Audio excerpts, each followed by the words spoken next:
All right, man. Are you ready? I'm ready. Let's Okay, do it. here we go. Jake, thank you for being with me today. How are you? Good, man. How are you? Doing really well. Of course, for those who might watch this video 5 or 10 years from now, this is being recorded during the coronavirus outbreak. So we're all in isolation, which means Yeah, that now everybody is a podcaster, everybody is an online instructor. I know. Here we are. My first podcast. Yeah. So what have you been doing to pass the time? Huh? Well, I had the virus, or I'm pretty sure I did. Um, that's been fun. Been just playing with my dog, staying inside, trying to exercise, rest, Mhm. trying not to eat too bad, playing Call of Duty. Yes. There haven't been a lot of times where I've been away from jujitsu for, you know, much more than like a couple of weeks at a time. But what I find interesting about that is that when your body feels rested, it feels strange. Have you felt any of that? Feel worse. Do you really? Yeah. I like hurt more. I feel like the more I do less, like the more my joints and stuff I feel like ache. So like I did a bunch of stretching today. Nice. No, I hear you. I get that, like, being active, loosens things up. You feel, Yeah, stronger, you feel more flexible, more agile, all that stuff. for sure. Yeah, all the sedentary stuff is making me feel very tight, that's for sure. But I mean, like, as far as like injuries go, like I feel like there are always nagging aches and pains, like, It's a good time to heal and yeah, rest. yeah, It's good for the mind. I think it's important to have time off. And yeah. that happens a lot in jiu-jitsu. So, just a little introduction. Of course, for everybody at the gym, they know who you are. But for anybody who ends up watching this in the future, they may not know who you are. So, give us just a quick intro to who you are, where you came from. My name's Jake Buracker. I grew up in right outside DC in Northern Virginia. And I started jujitsu there and spent a good bit of time in Hawaii, and then from Hawaii moved to California. And I've been here ever since for the last like 7.5 years, I think now. So Right.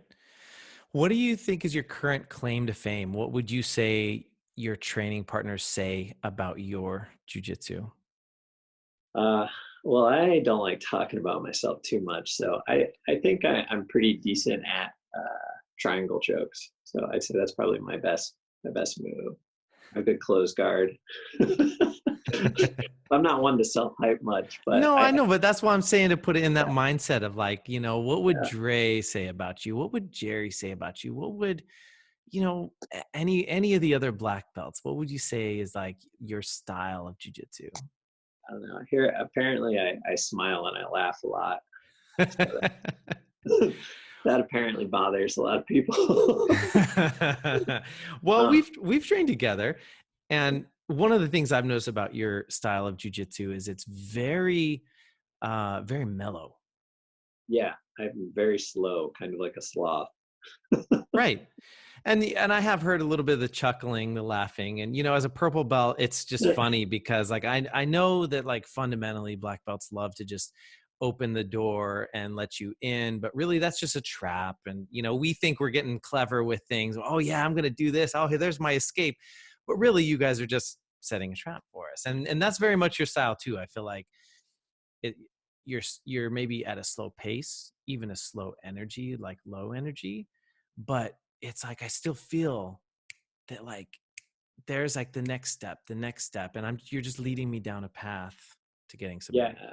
I don't know. I've always liked guys like Hodger and stuff, and I always felt like his game was so slow paced, and it would like lull his opponents into his speed Hmm. and to make them fight at your pace rather than a fast one. So it's Right. always kind of my game.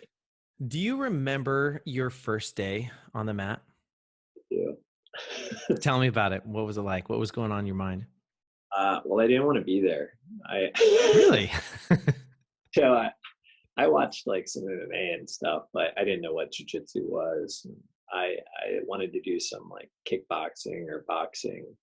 I think I was just about to turn 20, and I went to this local gym and that I had heard about from someone else, and they weren't like replying to my emails and stuff or phone calls, so I just decided to show up. So I just showed up and I was like, yeah, I want to do kickboxing, and they were like, nah, well, we have jiu-jitsu right now and you have to do jiu-jitsu. So oh, sorry, hello. So basically they just kind of shuttled me into the room and they were like, well, you should try it. And I was like, I don't really want to try it, come on. They like pushed me on the mat. Wow. I was on, so I just kind of got on the mat. I didn't sign a waiver or anything, obviously. Very different back then. And yeah, they were doing like butterfly guard, and a purple belt was teaching class. Mm-hmm. And I didn't know anything about belts. It was no-gi anyways. So okay. And I got like, they were trying to teach me how to do it. It was like a hook sweep, and I thought that it was stupid. This is dumb. And I was like just waiting to get out of the class basically. And then they were like, okay, we're going to do live sparring. And I didn't know what that meant. And they were like, you want to spar? And I was like, what is it? And they were like, just try and like choke the person or whatever. And I was like, okay. And I got beat up pretty bad by everybody. And I was like, I signed up that day. And I just was like, this is the coolest thing I've ever done. I never stopped doing it.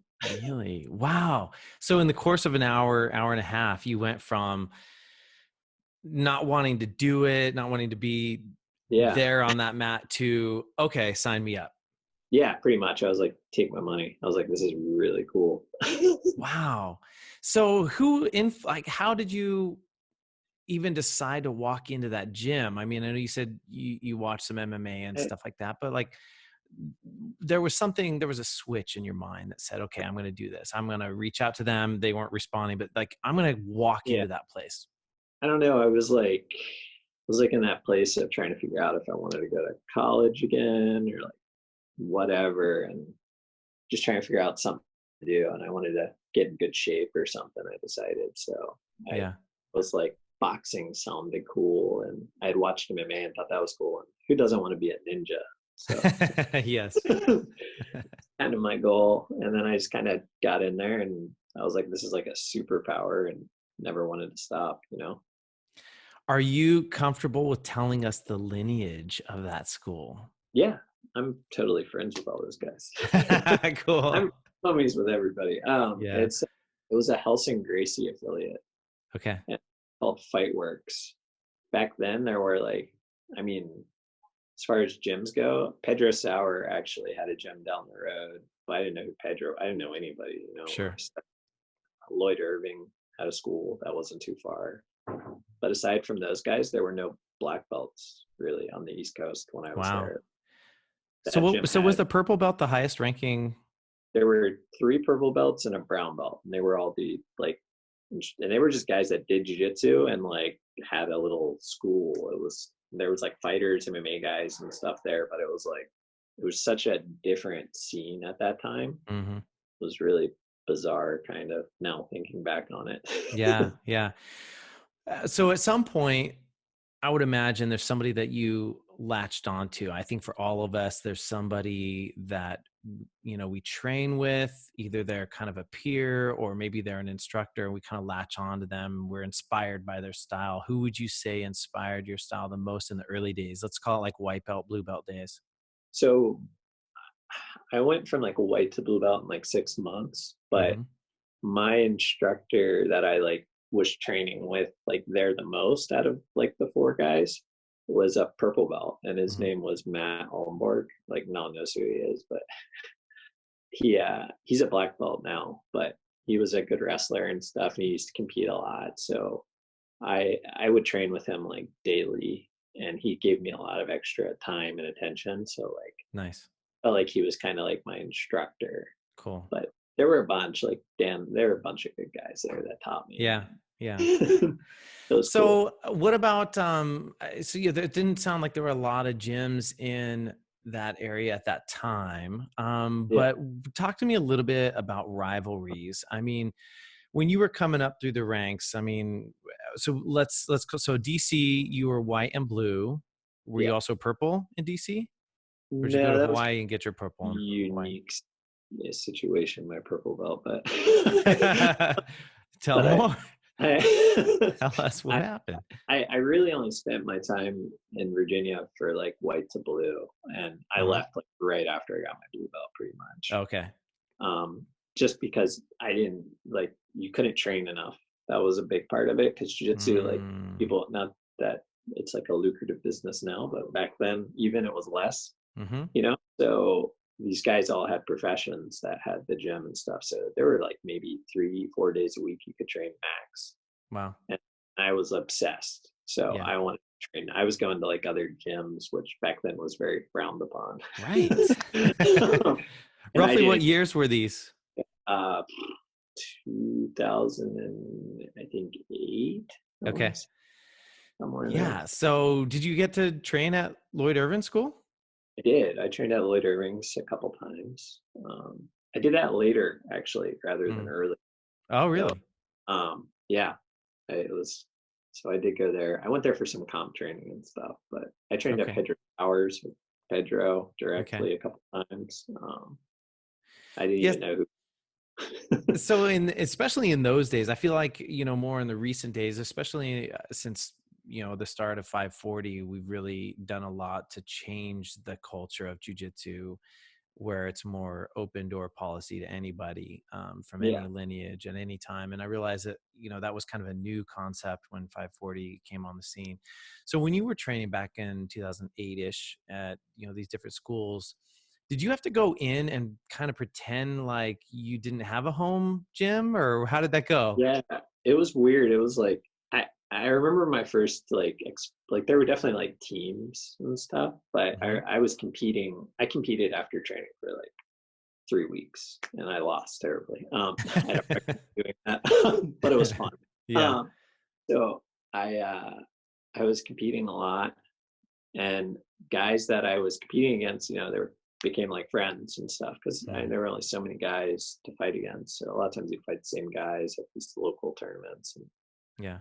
um, I remember one of the guys like invited me to go training at some wrestler's house, and I went and we trained in this big compound out in the woods. He was like an Olympic wrestler, No way. and he had like mats in his house, and yeah, and I trained with like the George Mason wrestling team, and so I was doing that, and then I got invited to go over to like Pedro's and train, and I trained there some, and I didn't know it was a thing. Like, Yeah. just went in and was like, yeah, I was coming with blah blah blah, and went and Oh, trained. interesting. Yeah. So you weren't aware of the cultural And faux pas that you were committing. yeah, and then I remember the school I was training at. The one of the instructors actually, like, because I'm me being like ignorant to it, I was like, yeah, I went and trained with blah blah blah, like basically all I had been fighting against them. And he like gave like this really awkward speech at the end of the class about going and training at other schools. Then I Oh. realized it was about me, and I was like standing there and I'm like, whoa. And I don't like that type of stuff, so I just went up to him and after and was like, did I like do something, like, and Wow. he was like, no no no, it's fine, but and like explained the whole deal, and I thought it was really silly, so. Wow. All right. So you competed 3 weeks after you started. Did you compete all through blue, purple, brown? I competed a lot in blue belt and stuff, and then purple. I was only a purple belt for like a year, so Mm. I didn't. I competed like 1 time, 2 times at purple, I think, Yeah. and then brown belt. I competed a good bit. And then I got injured and still competed injured, Yeah. and stopped pretty much. So it sounds like, 3 weeks in and you're competing. I'm like 8 Yeah. years in and I've not competed. So like, sounds like there was something in you that really wanted to do that. Was that Yeah. an external pressure from your gym, or was that No, internal with you? I just yeah, it was a personal thing. I don't know. I had never really competed much in athletics or anything, but I was like, I don't know. When I started doing that, I wanted to do MMA. I wanted to do everything. I just was super into fighting. in Yeah. general. Were you nervous though? Like at your first few tournaments? It's funny. I started getting nervous later rather than in the beginning. Bizarre. Hmm. Like, Interesting. Maybe there was more to lose. yeah, I don't know. It was weird. My competition history was bizarre. I used to compete a lot at blue belt. Really? Yeah. And I never cared. I just would go out and fight usually. So Yeah. I mean, would you agree that maybe part of that is, if you're, a white belt, a blue belt, and nobody really expects a lot from you. It's not, but when you're a black belt, it's yeah, like, you're like, dude, I'm a black belt. Like I should be able to yeah, you definitely put pressure on yourself and mm, stuff. And yeah, that's definitely part of it. mhm. Eating's a weird animal. Yeah. You mentioned being injured. What was the injury? What happened and how long did it keep you off the mat? Well, I've been injured quite a few times, but Yeah. most significant ones, As it goes with jujitsu. yeah, I hurt myself really bad with my knee when I was a blue belt. Okay. Uh, that's got an interesting story, but I hurt my shoulder really bad at brown belt, and that was like kind of where kind of slumped off a lot with competing Mm. and stuff. I feel Um, like there's a story with the purple belt knee oh, injury. the blue belt. There's a Blue belt weird knee injury. Sorry. story with that. Yeah. I won't mention any names. I was actually I had moved to Hawaii at that time, and I was training, and then I came back to DC for like to visit my parents, and I stopped at my old gym and I Mhm. was training, and I was probably training there for like a week or two, I think, at the time, and someone in the class was complaining they couldn't get out of my body lock, and so the instructor was saying that they were doing the escape wrong because he had shown some escape that they were doing, and they were like, no, they're like, can't get out of it, doesn't work, type thing. One of the other instructors was saying it didn't work, Mm. and so he was like, well, put me in the body lock, and I was like, well, you're really, he was a big guy, and I have really long legs, and I Yes. could barely lock it, like barely, and I Mhm. was like, okay, put him in. And long story short, he basically took his hands and pushed through my knee so hard that my knee just exploded. Oh So while he no. was demonstrating, he did it. It was, I'm cool with him. He didn't mean to do it. It's totally irresponsible on that end of it. Mm. But yeah, so that was terrible. So that took me Oh, a year, probably like a year and a half. wow. Of no training at all? Yeah, I couldn't train at all. My leg Oh, couldn't surgery? move. Yeah, I had to have like, so I was really lucky. He didn't tear any of my ligaments, Wow. uh, which they thought was crazy, but I tore all of my meniscus out pretty much. So I have like zero meniscus in my Yikes. leg. Wow. Yeah. Did you ever consider at that point not going back to jujitsu? No, I mean, I was like freaked out because I thought I couldn't ever maybe train again and all that. But yeah, eventually I mean, I always watched stuff. I mean, back then there wasn't so much YouTube or anything, Yeah. but Yeah. I watched as much as I could and just thought about it all the time. Yeah. I actually feel like when I came back, I was better. So Wow. Interesting. yeah, All right. So you were in DC, you went to Hawaii, you got your purple belt at some point, you got your brown belt there. Um, yeah. I remember where you got your black belt. That was kind of cool. But let's just talk about white, blue, purple, brown. What was your favorite belt promotion and why? Well, as far as promotions go, I probably the getting your blue belt is really cool because Mm, it's your first belt. And I wanted it so bad. yeah. And then I mean, my brown belt promotion was cool. That was a good day. Mm. And I mean, my black belt promotion was really special for me, anyways. But they were all my promotions were so weird. So it's Now, why is that? my, Why do you say they were weird? What happened? let's just go through them.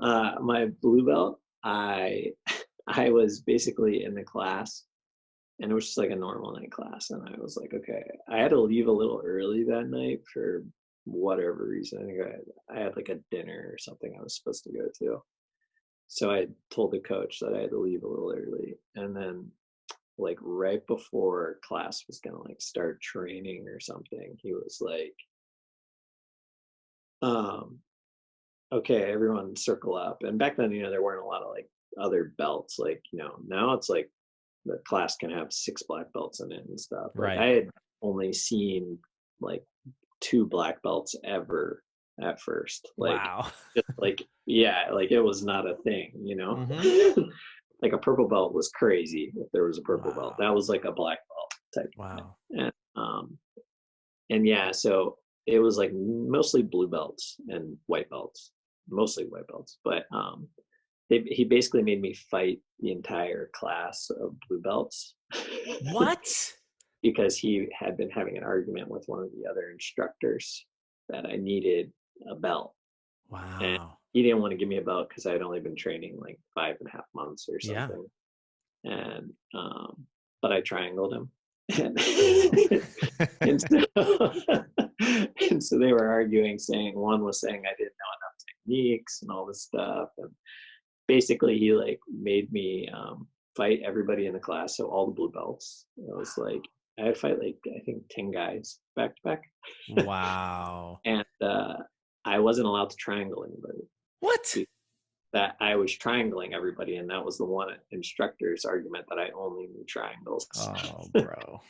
and I tapped every single guy. So I tapped everyone Wow. in the room, and he was like, "I'm giving him a blue belt." So that's how I got my blue belt.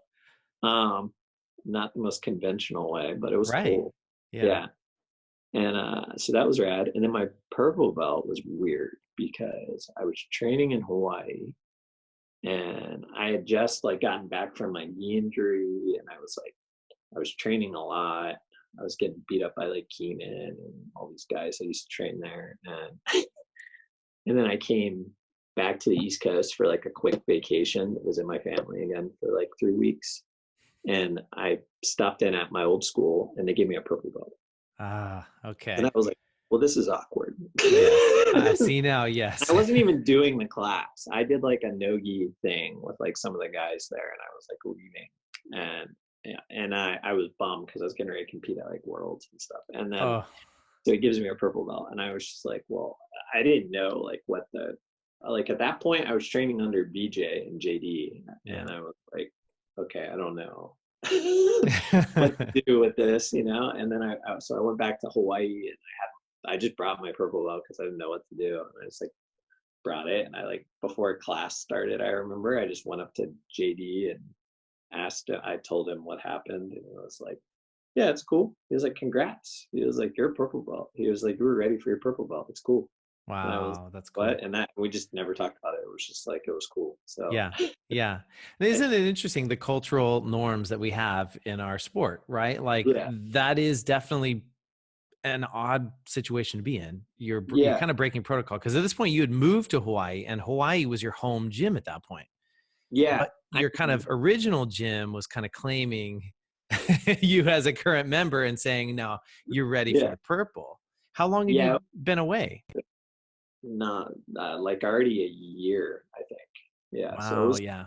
weird. I don't Yeah. know. It was a weird situation, but luckily, BJ and all his brothers are like super. I mean, it was weird. It was like Hawaii was very relaxed, and Mm.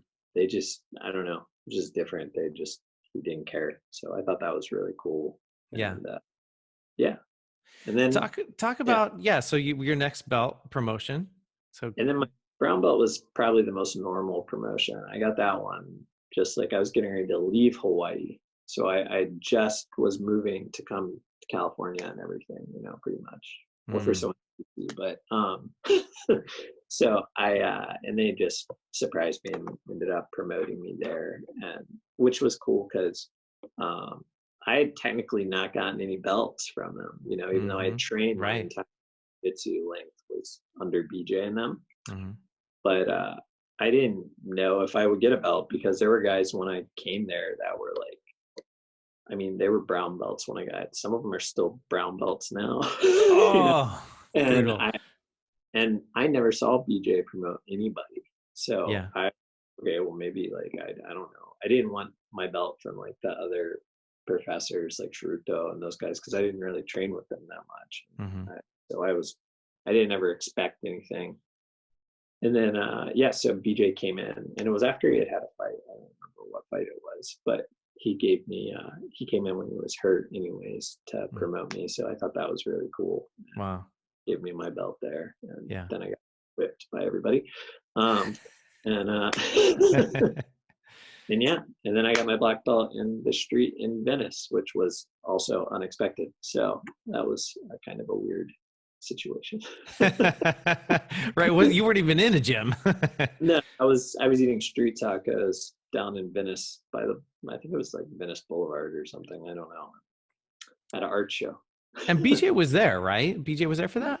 Yeah. Yeah. I snuck up behind me and tied a black belt around my waist while I was eating some tacos. So I think that was your profile picture for a long time. And that oh one, yeah. like that one stuck in my head for some reason.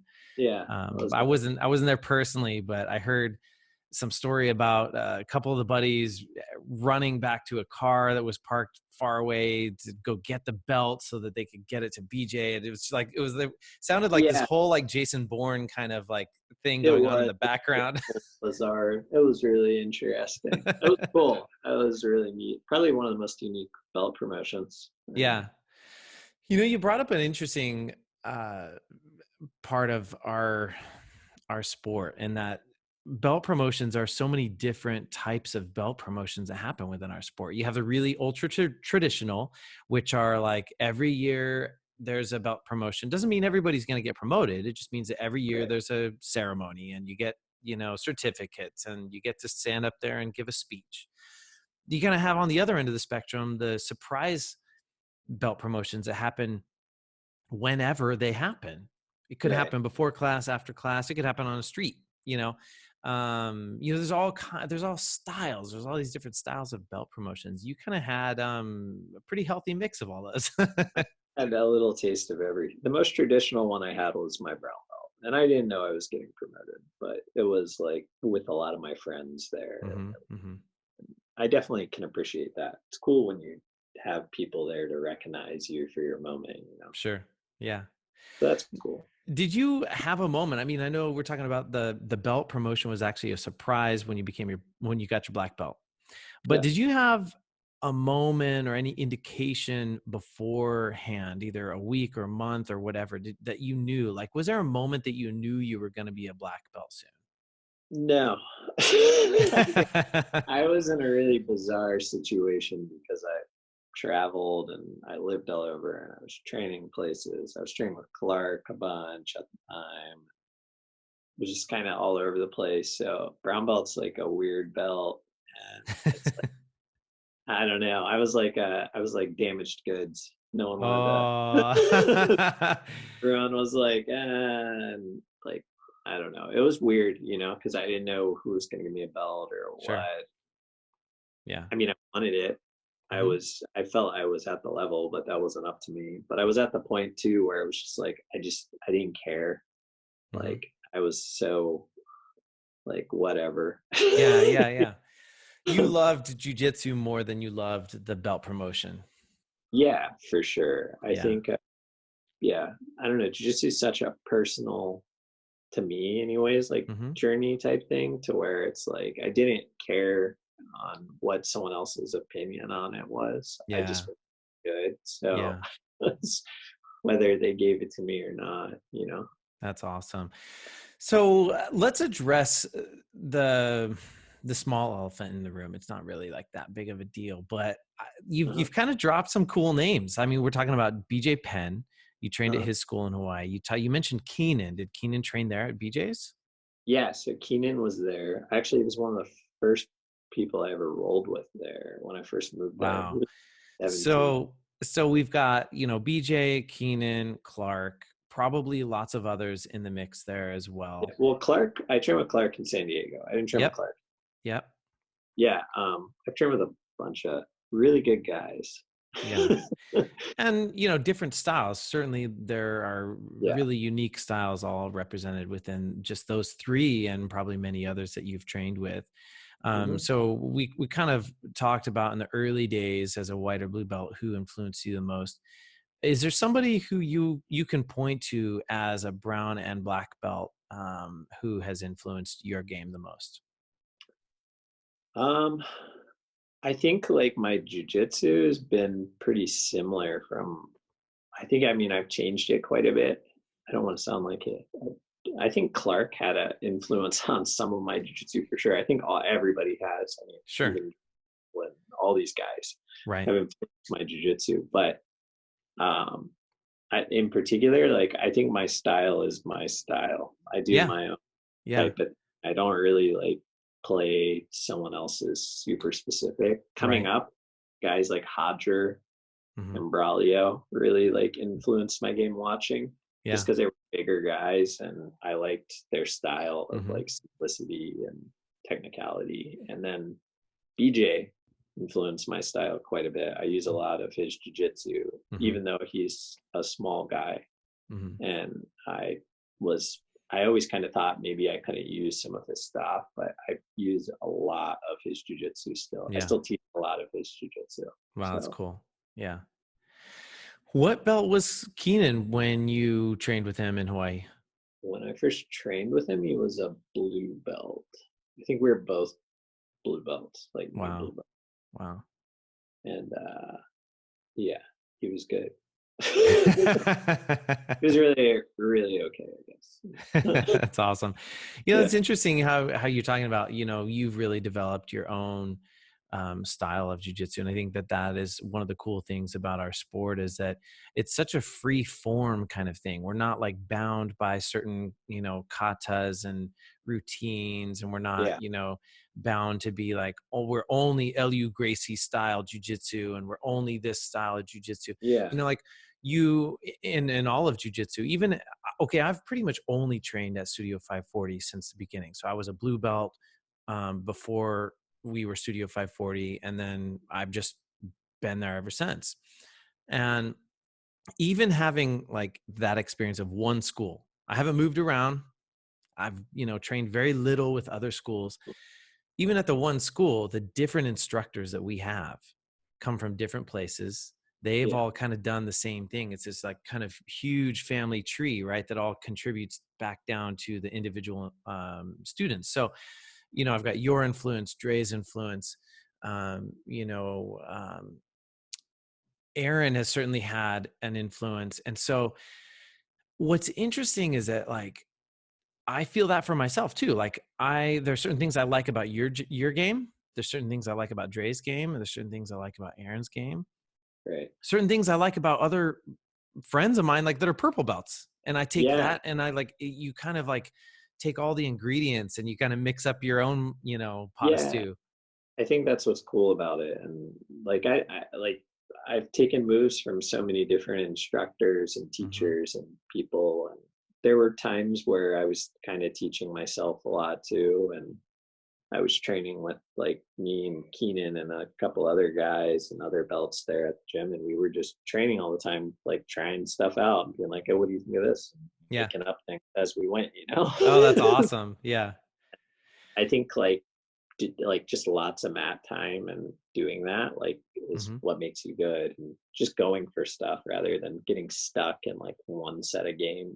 Like I would Hmm. get good at something and then I would be like, okay, like now I want to try and get good at this for a while, so I would just go for like certain move over and over again. And I think Right. that contributes to creating and doing different stuff. Right. One thing I've noticed over time for myself as I've been training is that I think in the early days, I used to go to every single class and I looked at it as more of like a linear, formulaic kind of thing. And over time, I've realized, okay, I'm going to be in a class where there's a technique that somebody teaches and it's just something that doesn't click with my game. Like Right. it's just something that like either it's over my head or just I don't ever find myself in that position. I don't like that position starting point or whatever. But that's kind of what I like about this whole process is that we can sit in a class like that. We can train the technique and you can even have those thoughts right now, like I will never use this. And then here's what's crazy about it. 3 months, 4 months down the road, you're training and you think you've forgotten all about that technique, but the opportunity presents itself and somehow it's still in there. And Yeah, somehow you can pull it up at the right moment. You go, oh, for sure. okay, like it makes sense now. So there's like this constant evolution. I think there are times when I'm ready for technique and times that I'm not ready for that technique. And then at some point it clicks. Oh yeah, Um, for sure. There's definitely moves you like, even as like on the instructor side now, it's like I can show a move 20 times or something over spread out. Yeah. One of those times someone will be like, wow, that move's amazing. It's like, oh, we've done this like 50 times. I know you were in the class. Like, but yeah, sure. Glad you like it. You know, it's like, so yeah, sometimes Is it takes. there something that you would say is like, if you could summarize your style of jujitsu, is there a certain philosophy that you're kind of always thinking about when you're just looking at your training partner or your opponent? Is there some kind of core philosophy that you have with jujitsu? I mean, that can be as specific as possible, like a positional thing, or it could be as like theoretical as you want, like philosophical as you want.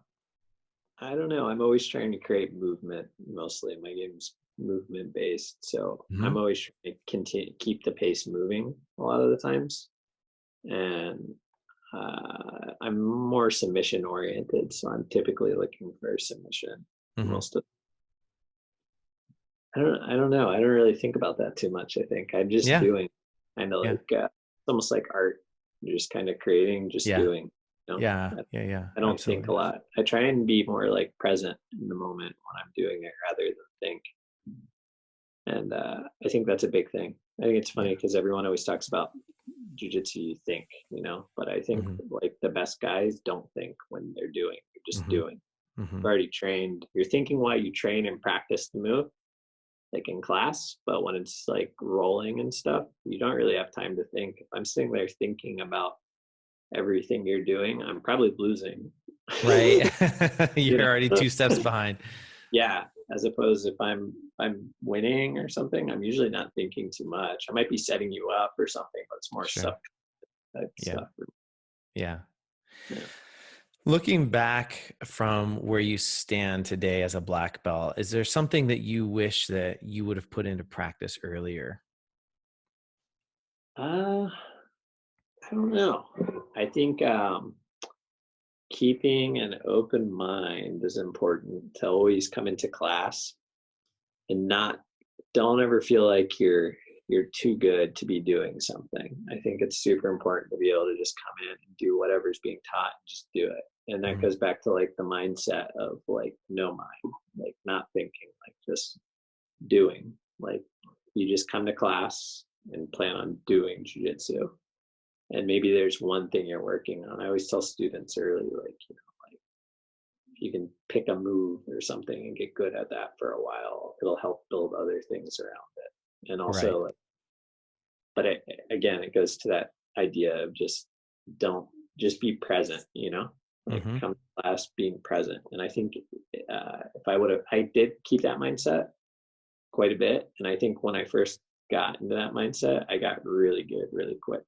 Mm. When I was able to just come and just do and be there for jujitsu and not think about everything else. Sure. Yeah. Otherwise, you put like weird pressures on yourself and weird things. I don't want to Mm. learn that. That's not my jujitsu. My jujitsu is like this. Instead, just come and do it. Yes. you know, Awesome. Yeah. if that makes sense. Absolutely, absolutely makes sense. No, I was, as I was kind of putting together some thoughts for, this interview, I was just thinking like, there are some things that, I learned along the way, but I was maybe like stubborn about it. I'm like, nah, I don't want to do that. That's not my game. Like you're saying, like, nah. And, I think there's just some maturity, like, that when you get down the road, you always realize like, man, if I just would have had a little more maturity in that moment, like, I probably would have learned a little bit better. I would have learned a little faster. I would have done a little bit better, whatever. So that's just kind There's of the source of yeah, that question. and that's what I mean by like being the present thing. It's like Yeah. there were definitely some classes I can think back on specifically that I wish I paid a little bit more attention on. Like I Yeah. still think about today because I think Yeah. I'd be a lot better at that move. Yeah. Awesome, Jake. Well, what a great conversation. I really appreciate you jumping on with me today. My hope is that our members learn a little bit more about each of their instructors, and you're a big part of what's going on at Studio 540, obviously. And I know for myself, I really enjoy going to your classes. I enjoy the freedom that you offer us as students to explore and kind of figure out what makes sense for us. And all that stuff has been a great experience for me. So I appreciate you as an instructor and appreciate Well, your time today, man. of course. Thank you, dude.